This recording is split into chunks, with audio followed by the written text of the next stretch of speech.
So you see how BMX bikes get abused during their life. I'm Wynn, cycling instructor. Welcome to another episode of Practical Cycle Camping. We found this bike being disposed of at a housing development about a mile or two from our house. And so let me walk you through the technique of what I would use to tune up this bike and get it usable again. Maybe one of my cycling instructors could use it for a learn to ride the bike. Okay, so just watch along. This is invisible glove. I use this on my hands before I start. They changed the name from Protect to Invisible Glove, but it works great. It's been around for forever. So you just put it on your hands, rub it into your fingernails all around, and just wipe off the excess if you put too much on, like I did.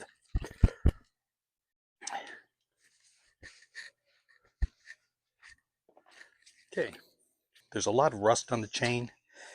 It's been outside for a long time, so let's get my wire brush. You can see all this starting to slough off.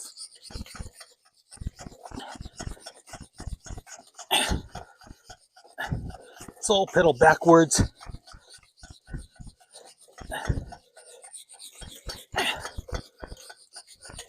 And get the rust off the chain, the nuts and the bolts. This chain was pretty stiff. But you know, a lot of these chains you can bring them back to life by just removing the rust and then lubing it. So let's move up to the chain ring here.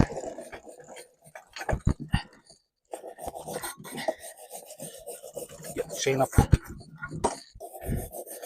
And you can see all the rust, or at least I can see the rust coming off the chain. This is a cheap bike, it's just a toy. Nobody serious would use this. Okay, let's get on the other side here. And I'm not using my repair stand. This would be more closely aligned to the home mechanic. Okay, you can see the freewheel doesn't slide, so the whole crank assembly is moving too.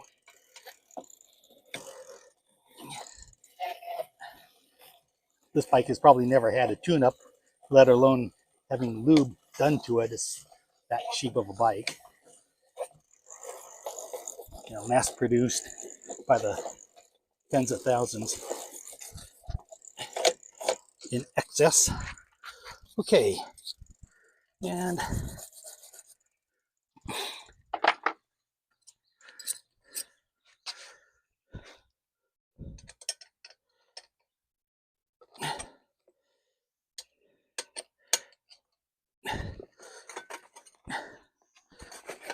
move the seat post here. All right.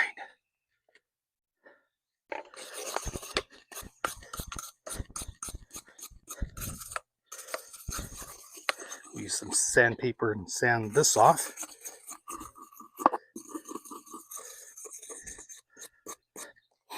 Must have been a lot of rusty water on it because I've got some stain on my jeans. So you can do quite a bit with a wire brush if you watch my other video. You've seen the result of that. I'm not a fan of reflectors because these don't work. There's too much black in the red reflector. If you wanted a reflector that worked well, you would use amber. And it's especially good with those that are colorblind too. Okay, this saddle needs to get replaced because it's not even. Okay, let's take a look at this headset. Not the headset, the handlebar stem. And let's lightly wire brush that to get the nuts cleaned up.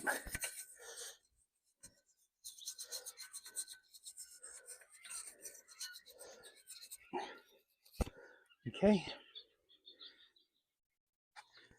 And we'll take the reflector off of the front too. If you want to really be seen, you're going to put a light on this, but this is a kid's bike. They're not going to be riding at night. And if they did, they'd have a headlight. So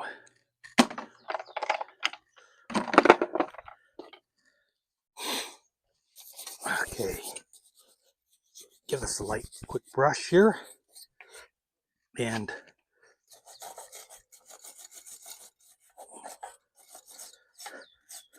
this paint scheme is gaudy, you know, fluorescent green on blue. You know, this is, you can tell they're not a slave to fashion.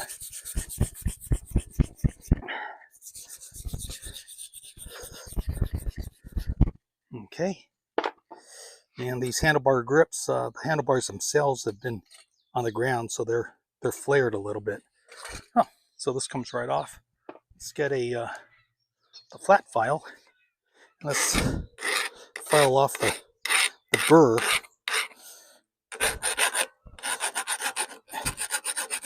On this.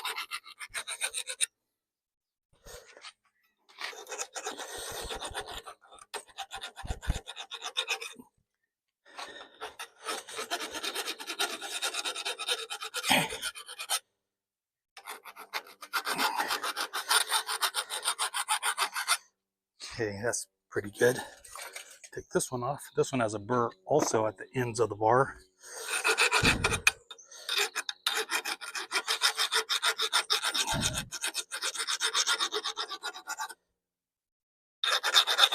So just feel it around and see if you can put a chamfer on it, a 45-degree all around the bar. That's pretty good. It's much nicer than what it was. Okay, there's a partial round crosscut, so I'll just run it on the inside of the seat post, seat 2, remove the rust. You can see that coming off. So with a wire brush, you can clean off your files. Not sure if you can see me do that. I was off camera. Okay.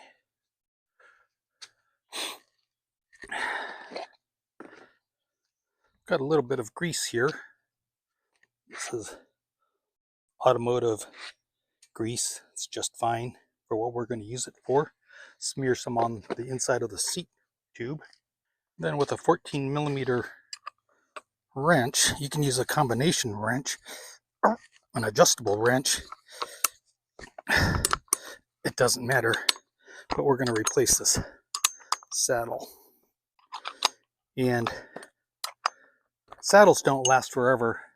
Of course, on this one, it certainly didn't because it's bent. At Bike X, I picked up a place where I volunteer. I picked up a replacement kid's saddle. And these are sometimes difficult to take out because, of course, the saddles are small.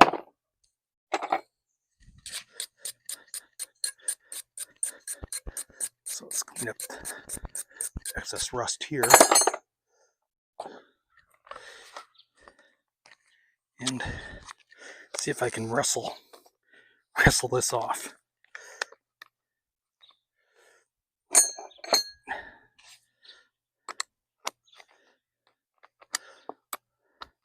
So on cheap bikes like this, everything is cheap, and what makes it hard to repair is that since it's so cheap, the labor cost just kills the ability to do so. Okay. So the best thing to do with these are you just toss them. Okay. So here's a specialized saddle that I picked up at Bike X for a kid.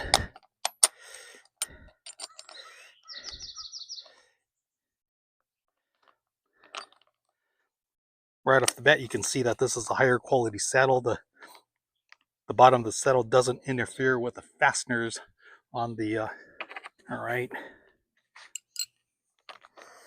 So let's get the half round, the clamp portion, and the nut on this. So the difference between a bike shop bike and a department store bike starts here at the saddle. Whoops, dropped the part.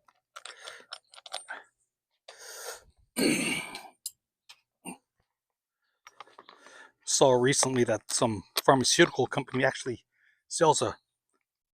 is pushing a drug pushing, that says you can get a prescription from your doctor that prevents this from happening.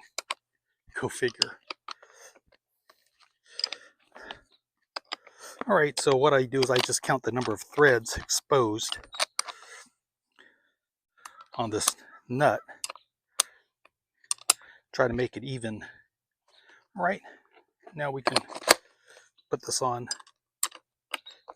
And so the number of threads exposed are the same on the left and the right.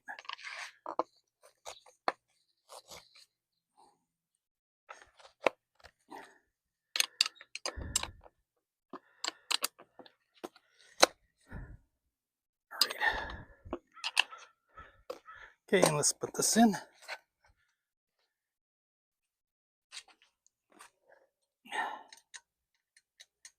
So sometimes you might find it easier to repair this bike by turning it upside down, so it's resting on its handlebars. And that's totally fine. That's what I used to do when I was a kid. But now that I've got the repair stands, I use that instead. Okay. And force the saddle around.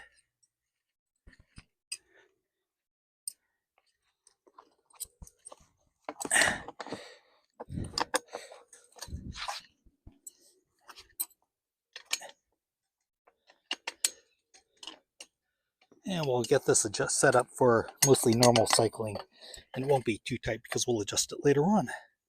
Okay, so this bike was initially set up with training wheels, because you can see the brackets here.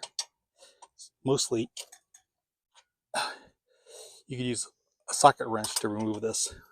This works with a 15 millimeter, and we're going to take off the wheel, because we'll need to service the free hub. I suspect these free hubs don't last very long because, they never get attention. So remove the chain off the front sprocket. Gives me some space here, and then we'll take this off.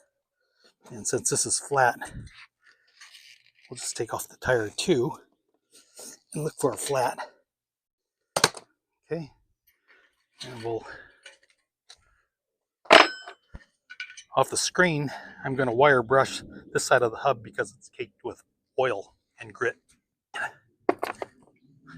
I'm back. Okay, so let's remove these nuts here and take off these training wheel brackets.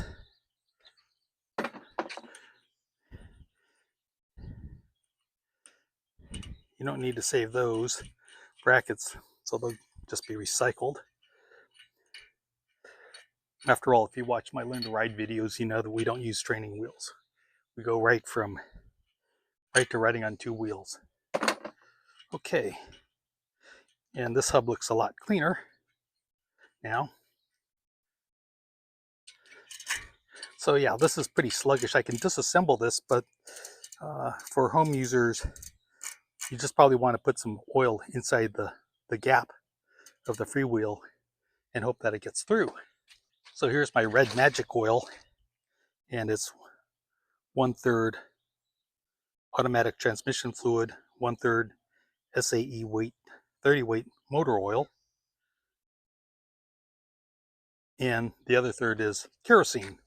And You just want to buy a little bit of it. Just I suspect that lighter's fluid for your charcoal is kerosene.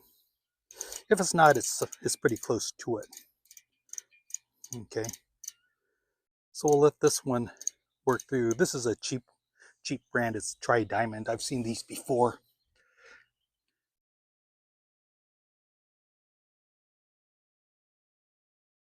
Okay, and we'll spray some into the axle to get onto the the drive side hub bearings also. The hub actually rolls pretty smoothly.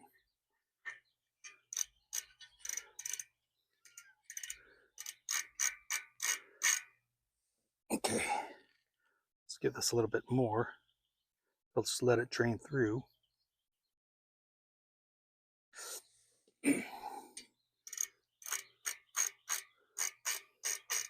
And so you can hear that the ratcheting mechanism sounds pretty decent.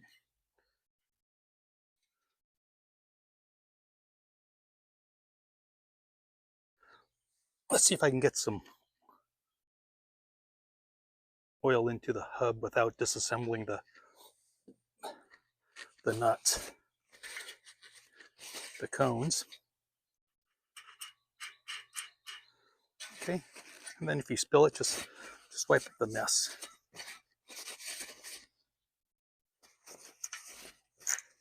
Okay. Yeah, this spins much better now.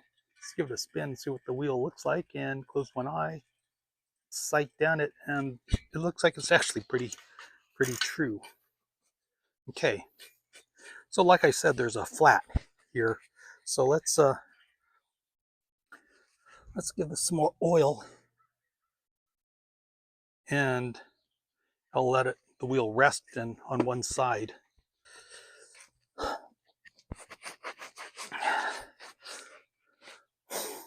So before you start pulling the tube out of the tire casing, we kind of want to line up where the hole, find the hole and line that up to the tire so that we can see what's causing this.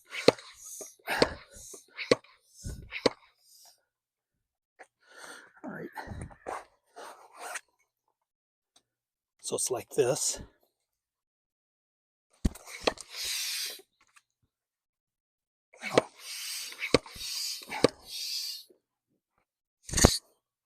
Okay, here it is. It's right here, near the valve stem. Okay. Yeah. And so that was from a thorn, and there's nothing there. So it's gone. So let me get my marker here.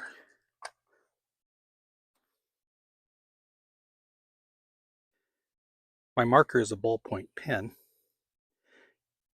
and I have a very large crosshair on this because it needs to be large, because once I clean off the area, if it's small, you're going to lose it. Yeah, I think this is the only hole. So I'm going to show you my quick method of fixing a flat. Okay. So what I have here is a small piece of paper towel. This container is lacquer thinner. And I'm just going to get a little bit on this and do this in outside where you have good ventilation. This is a solvent, and over the crosshair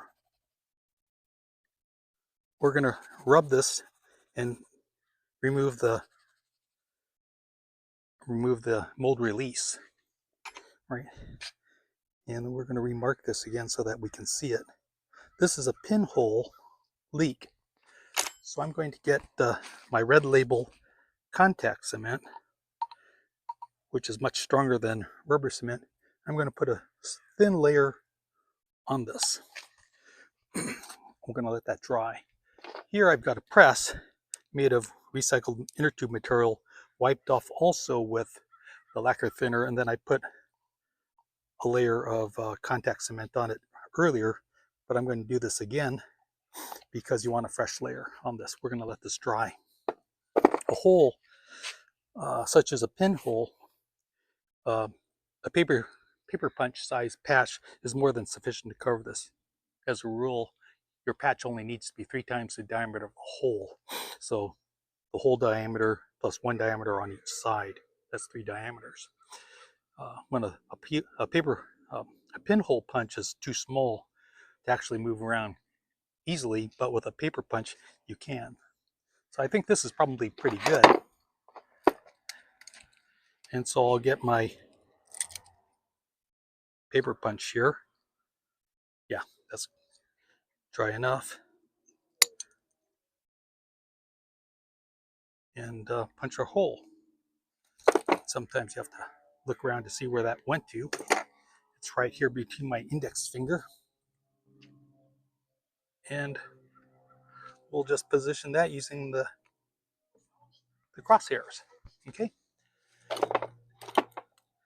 And now, with my press, I've got a layer of plastic here from a plastic bag stapled onto it. We'll press it down pretty tight, and then we'll leave it out in the sun. Let's go into the next step. So let's take a look at the front wheel. All right, so the front wheel is pretty bad. All right, so we'll put a new tube in that.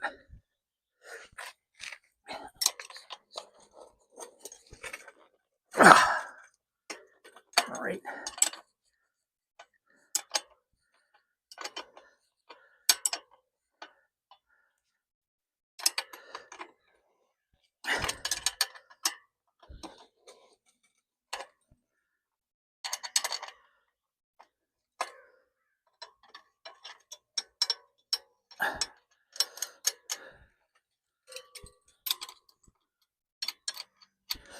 Okay.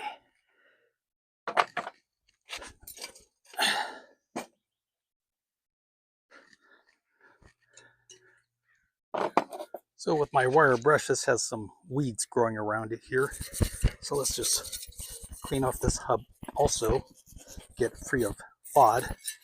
FOD is short for foreign object debris.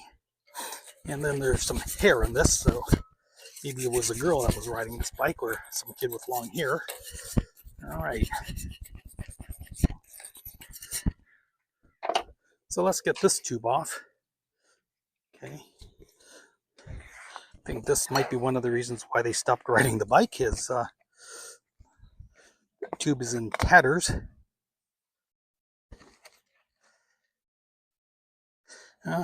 This bike's not going to get fixed today. It needs a new tire.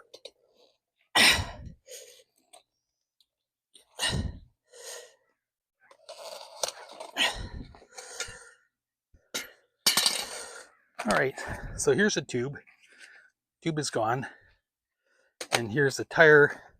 The bead is separated from the tire, so this is a not repairable either. Let's give it a spin. Close one eye, sight down the side.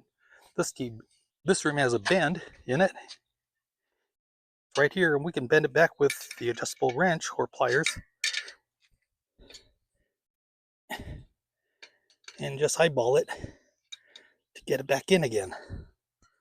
All right. All right, that's good.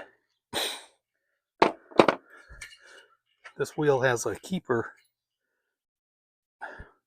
washers on it for Walmart installers that don't tighten up the nuts. So they have these.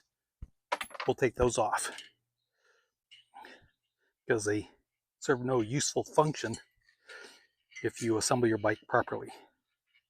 Of course, Walmart hiring unqualified personnel to do this, then through enough lawsuits, they have to do it. And unfortunately, so does everybody else. Okay, let's put some lube on this and see if it drains through.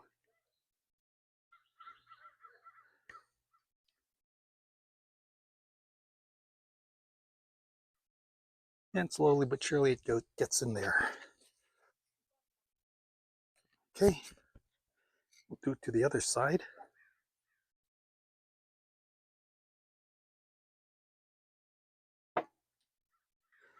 Okay, and we'll let this one drain for a while.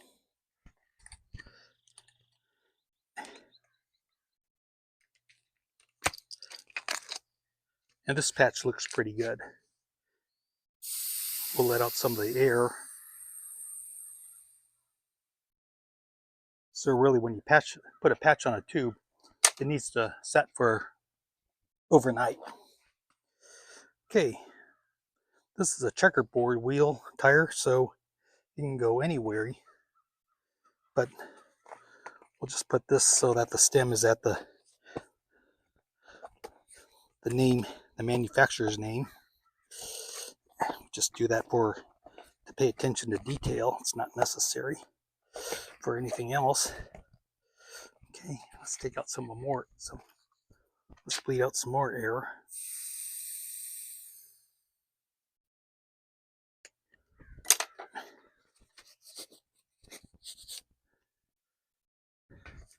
Okay, so we've got the nameplate on the drive side of the wheel of the tire.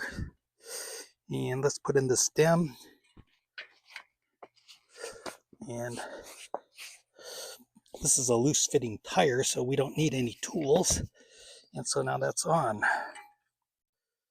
Okay, push the stem in, push in the tire seat around the bead, and then pull out the valve stem. Okay, let's check this bottom bracket, see how this goes. And it feels dry. Okay, so let me take it off the stand here, and I'll put it on its side. I'll get my red lube here. We'll give it a good slug of oil. And then before it drains onto my driveway, I'll put a cloth on there, which is too late. Okay, there's a chain guard here that's been broken off, so I'm going to fix that by removing it. Remove the bracket. Okay, here we go. So that's off. Okay, these brake pads are well worn and they're loose, so we'll just take those off. Now these use road bike brake pads. I don't have any cheap ones of those. I do have some linear brake pads that are much larger, but they will fit on this. So the nuts and fasteners you want to keep, because you can always use these. These are 6mm fasteners, and these pads are worn well beyond. This is a crummy kickstand, so we're going to remove the kickstand also.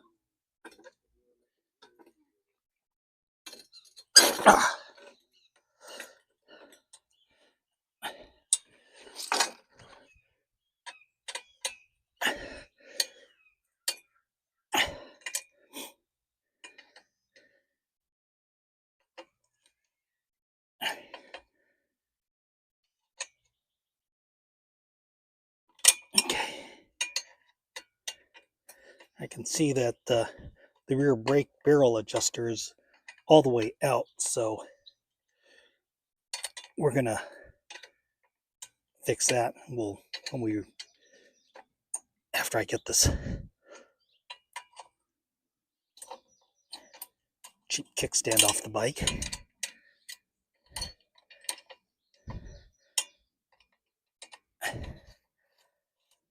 All right, here we go.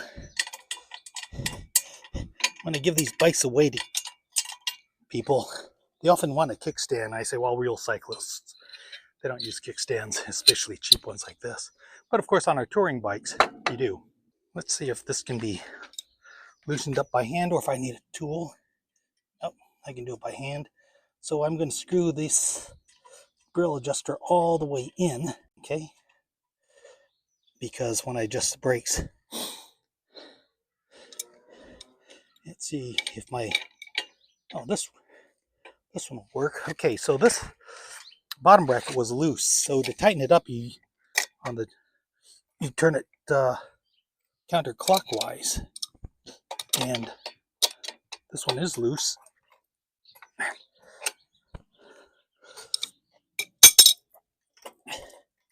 Right, so it plays out of that. And let's give it a... So rarely do you have to adjust the adjustable side. You just tighten the lock side down, and there's some play in there, but let's just call that good. All right, it's getting hot here in the sun, and it's early March. Okay.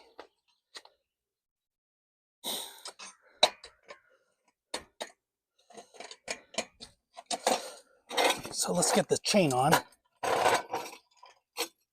the rear, and then we can put it in the fork.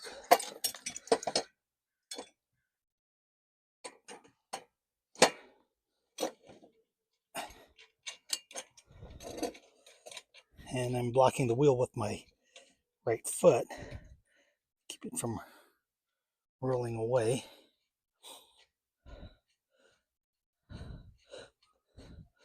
Just making this finger tight.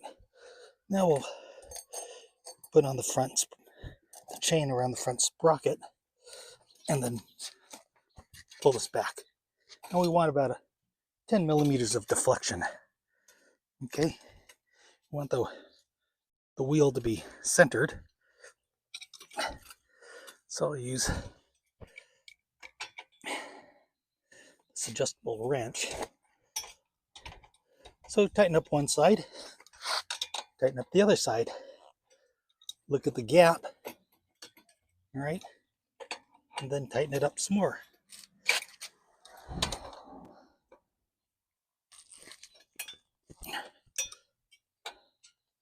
And these nuts are well rounded. Okay.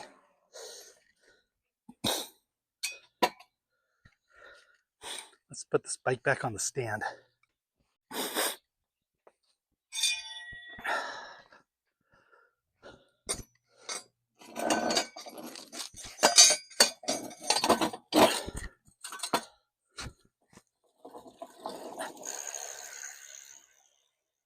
All right, so this moves freer now.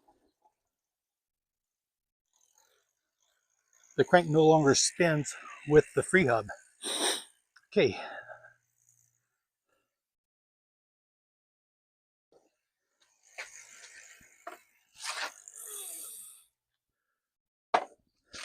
So this chain is very dry. So I'll just put one drop of lube on each roller. So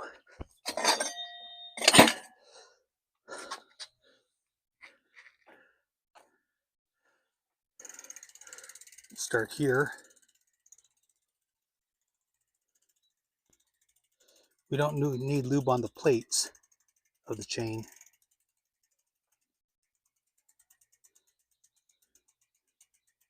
We really don't even need lube on the outside of the roller. It's on the inside of the roller that makes all the difference. So because this has a third kerosene in it, which is a solvent in this case, it's going to evaporate. So what's left is about a half to 2/3 lube, which is still more than plenty. And so what we'll do is I'm going to wipe this off when we're done.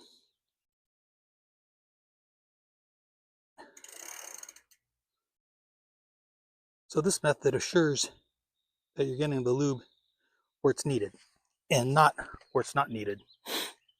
Okay.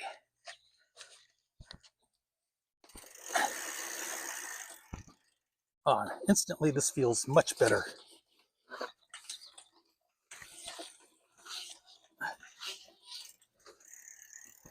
And you can see there's rust on the paper towel.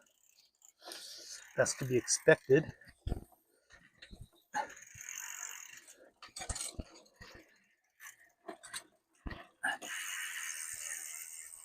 Yeah, much better.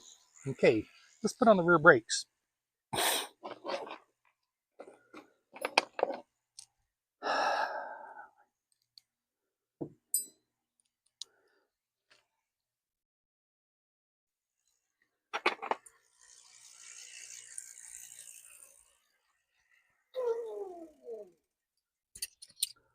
So these are your linear brake pads, and these are of questionable quality. I bought them on AliExpress a couple of years ago, and I don't recommend them, but let's see how they work, right?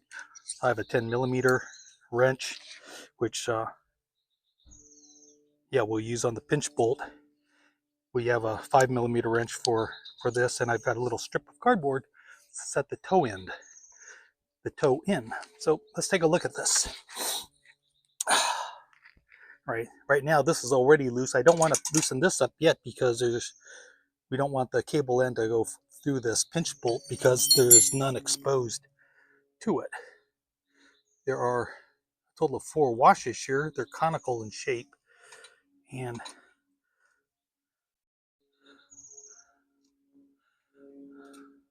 let's see what it looks like. Okay, so we're going to eliminate the adjustment on one side because we don't have enough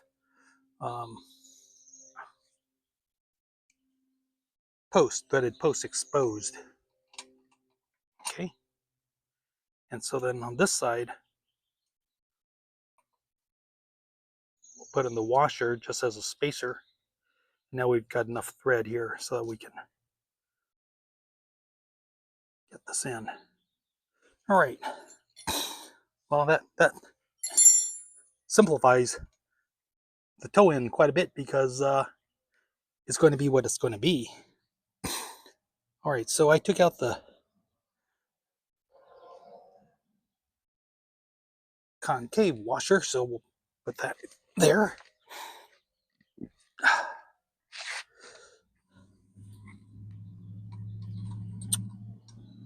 And we'll put this side in.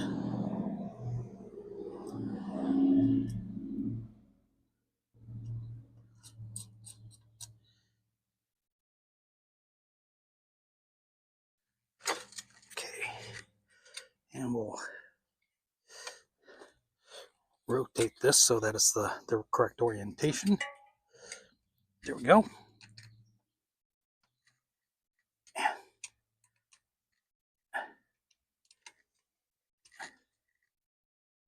Okay, and on this side, okay.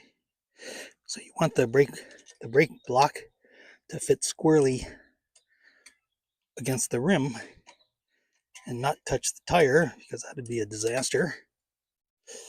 Okay, and we want to have this centered up, and there are flats for wrenches here, so that's good. All right, so this needs to be tightened up. Okay, so now I'm going to try to pull out some of this cable, and so I'm going to squeeze the calipers, loosen this up, and see if we can get some cable through here. Doesn't look like that's going to happen. Tighten this up again.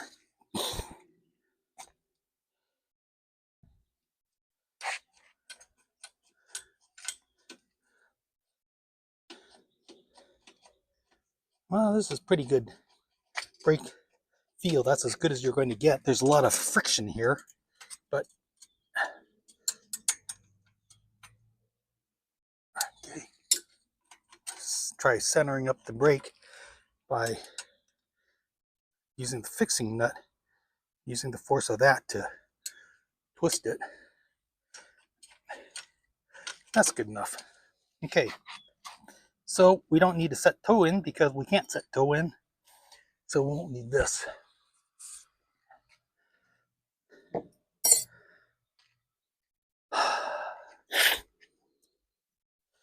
Okay, the on this brake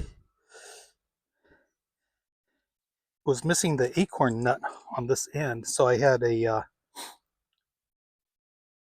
spare nut from one of the linear brakes, and this works just fine, right?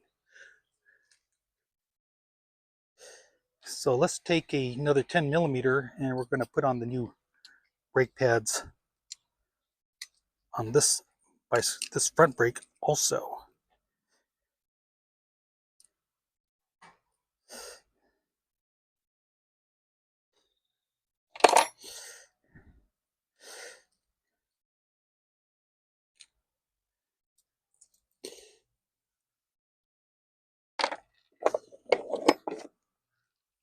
So the same thing, we'll take out the adjustable washer on the end that will normally go on the inside.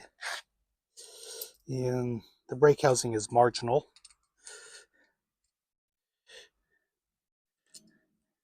But if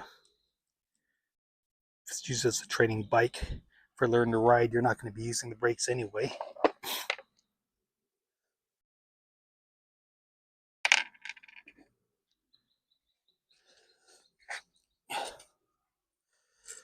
Okay, let's get this side on.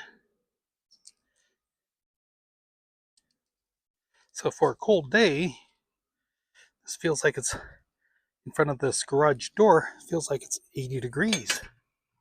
It's just baking here.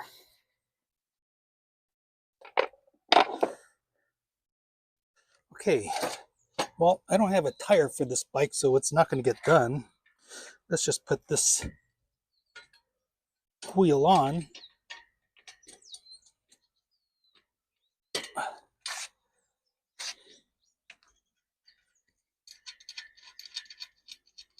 Oh, this is going to need new rim tape anyway, because the rim tape on this wheel is almost gone. All right, so a front caliper brake has a post, and this rest is installed directly into the fork crown. Okay, then there's a profiled washer that fits the rear with a flat washer, and followed by a nut. Okay, and this has wrench flats here also that you can use a thin wrench to center up the brake. All right.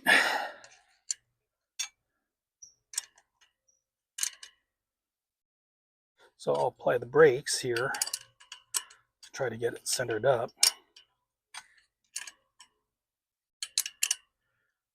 Tighten this up, and then I'll get my hex wrench. And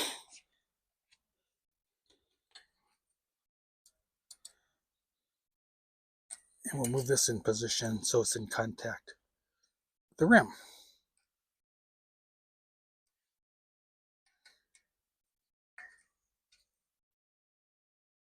Okay, and we'll do this side also.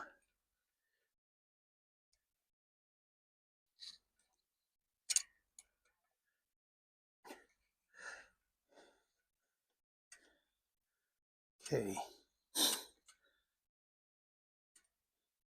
and let's screw in this barrel adjuster all the way.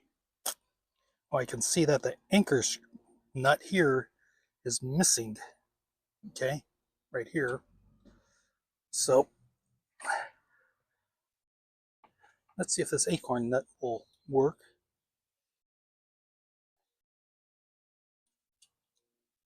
Okay, so it does. So let me put a washer on it.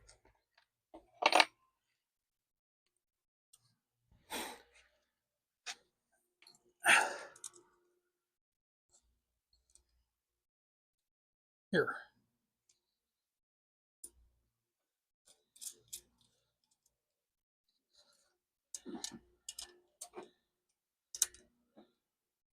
Okay, we'll loosen this up and see if this what happens. Oh, hey, this action is pretty good. So we'll tighten this up. All we have to do is tighten up this.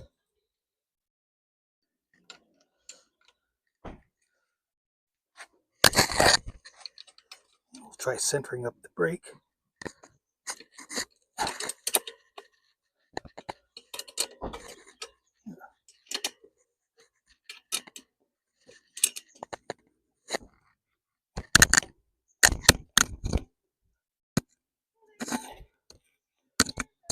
Okay, there we go. And now this brake is centered up.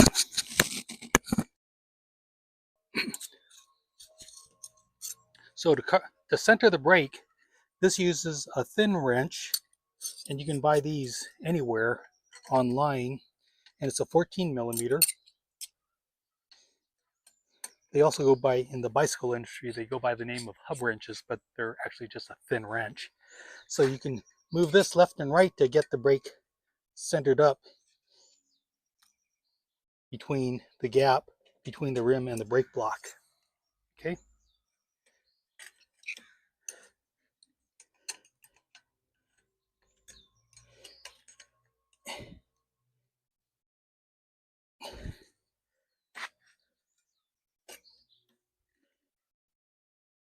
So make a little bit of adjustment and then pump the brake and see what it looks like.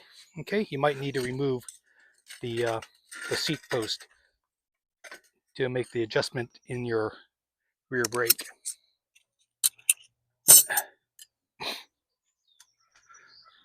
Let me get this saddle.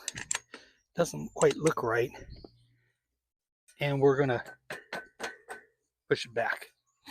I noticed that.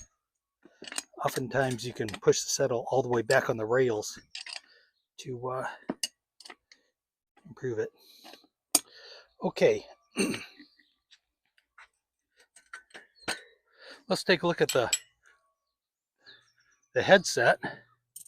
And so this uses, I think, a 6 millimeter here, and looks like this 4-bolt here.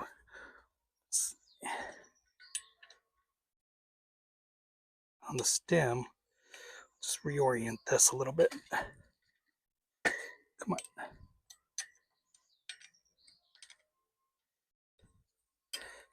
All right. So let's say it's something like this for now.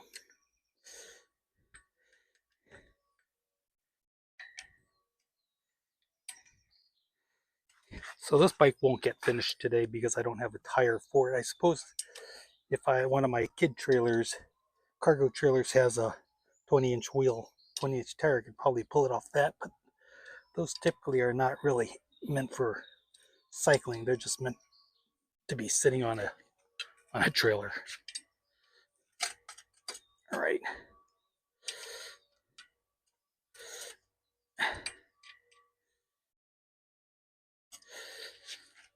And let's loosen up the pinch bolt on these brake levers.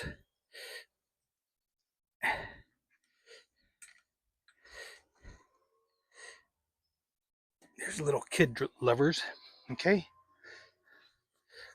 In this container is some hand sanitizer that I use as camp fuel when I go cycle camping. But I'm going to use this just to wipe off the surface.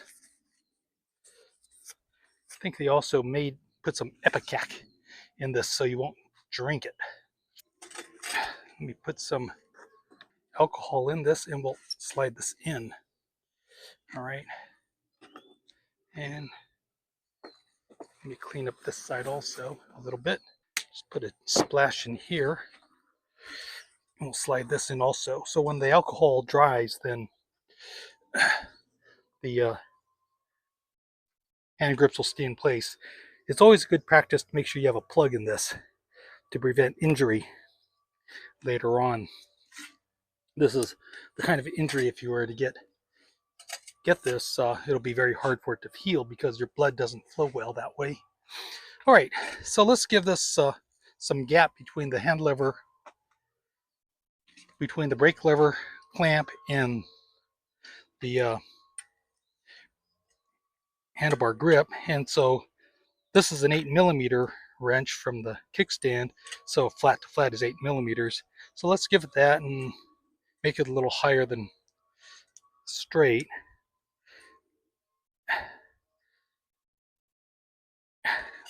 All right, and then same thing on this side too. So this will be an 8 millimeter gap. And then to get this centered up, just from one position, close one eye and sight through it so you can see just the top of one brake lever to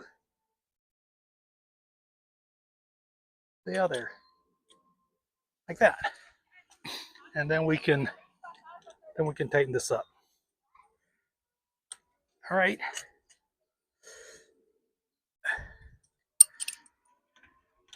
That's about as good as that's going to get.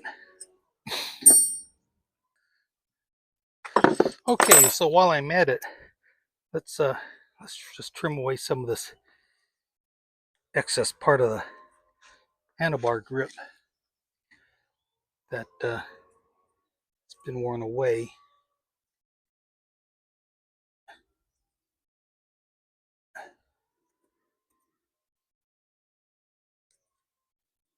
There we go.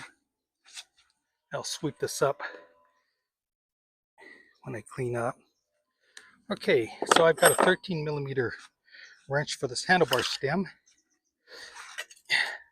Well, that's not very tight. And so let's loosen this up. This is a nut or screw that runs all the way down here and forms a jam.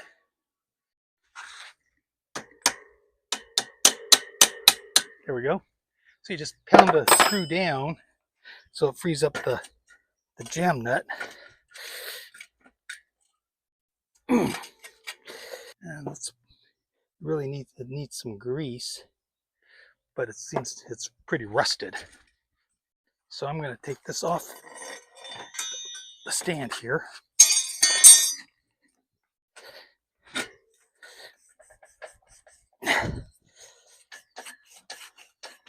All right, there we go. And this is off. Yeah, and so you can clearly see there is no lubricant here. Okay. So on the headset here, we can loosen this, but I'm just going to squirt some oil in here into the bottom stack and the top stack.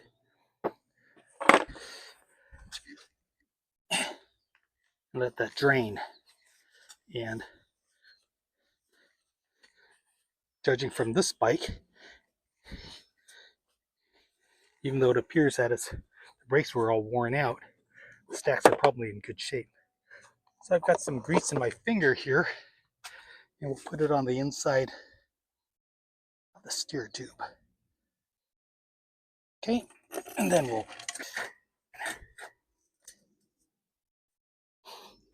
then we can tighten up the jam nut, the steerer screw.